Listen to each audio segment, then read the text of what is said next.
আসসালামু আলাইকুম ভিউয়ার্স, কেমন আছেন? আশা করি আলহামদুলিল্লাহ আপনারা সবাই ভালো আছেন। আসলে শীতকালে ছাগল পালন করা খুবই কষ্টকর, কারণ শীতকালে ছাগলের জন্য শীতটাই বেশি, ঠান্ডাজনিত রোগটাই বেশি হয়।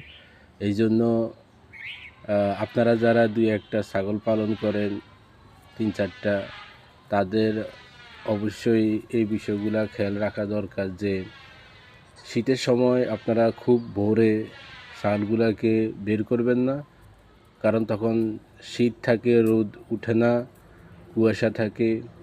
ছাগলগুলা যদি আপনারা কুয়াশার ভিতরে বের করেন তাহলে ঠান্ডা লাগতে পারে। এই জন্য অবশ্যই আপনারা একটু রোদ উঠলে রোদে রাখবেন। বাছুরগুলা রোদ গায়ে মাখবে এবং সুন্দর সুস্থ সবল থাকবে। আর একটা কথা, অবশ্যই বাছুরগুলা এবং যে মা ছাগিগুলা আছে, সেই ছাগিগুলাকে অবশ্যই গরম শুকনো জায়গায় রাখতে হবে। বিশেষ করে বাছুরগুলাকে শুকনো খড় অথবা পাতা একটা জায়গায় রাখি, ওইখানে রাখলে ওরা গরম পাবে, যেটা আমরা গ্রাম্য ভাষা বলি পাবে। তাহলে ওরা আরামে ওইখানে থাকতে পারবে, ঠান্ডা লাগবে না।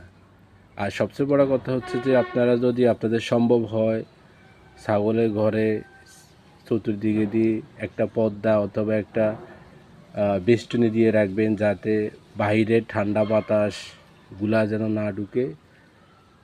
এবং সম্ভব হলে ভিতরে একটি লাইট জ্বালিয়ে রাখবেন, তাহলে শীতের সময় ওই লাইটের আলো গরমের কারণে ছাগলের ঘরটা গরম রাখবে এবং ঠান্ডা লাগবে না, ঠান্ডাজনিত রোগগুলা ছাগলের হবে না।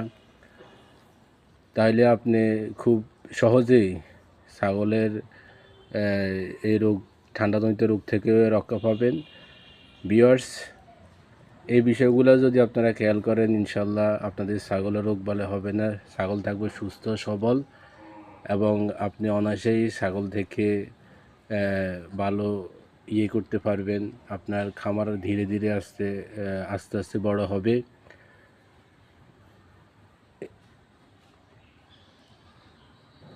দেখেন আমার ছাগলের বাচ্চাগুলা রোদ পোড়াইতেছে, কি আরামে, কি ভাল লাগতেছে। যদি আমি খুব ভোরে তাদেরকে ছেড়ে দিতাম, তাহলে তারা ঠান্ডা বা কুয়াশা, এখন ঠান্ডা লাগে যেত, রোদের মধ্যে ছেড়ে দিছি, তারা আরামে শুয়ে শুয়ে কি আরামটা নিচ্ছে, দেখেন কত মজা লাগতেছে। ভিউয়ার্স, আপনারা এই জিনিসগুলো করতে পারেন। অবশ্যই এই বিষয়গুলো আপনাদের দরকার। এই বিষয়গুলো যদি আপনারা পালন করেন, আপনারা 2-3টা ছাগল পালন করেন, যে সকল ছোটো খামারি বা ক্ষুদ্র খামারি আছেন, তারা অবশ্যই অনেক বিষয়গুলা যত্ন নেন না, যার কারণে আপনাদের ঠান্ডাজনিত কারণে ছাগলগুলা সমস্যা পড়ে। বারবার আপনারা হাসপাতালে বা পশু ডাক্তারের সাথে পরামর্শ নেওয়া লাগে, যার কারণে এখানে লাভের চেয়ে একটা ক্ষতির সম্ভাবনা থাকে। যারা বড় খামারি, তাদের সবগুলাই ইনভেস্ট বেশি, চিন্তাভাবনা বড় বড়, তারা সবগুলা বিষয়গুলোকে খেয়াল করে।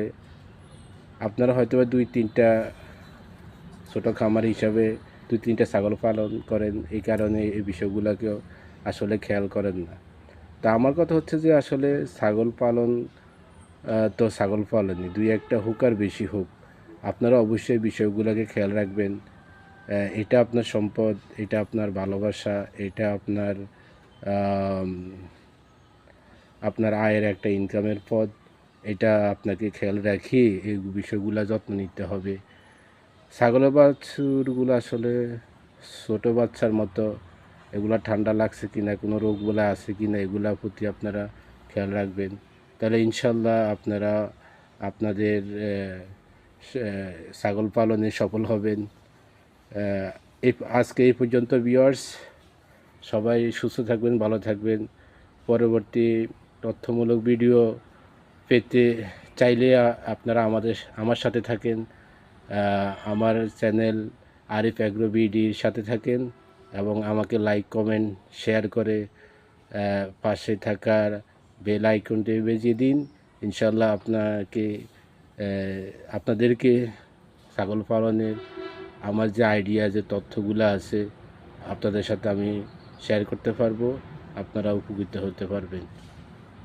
আসসালামু আলাইকুম, সবাইকে ধন্যবাদ।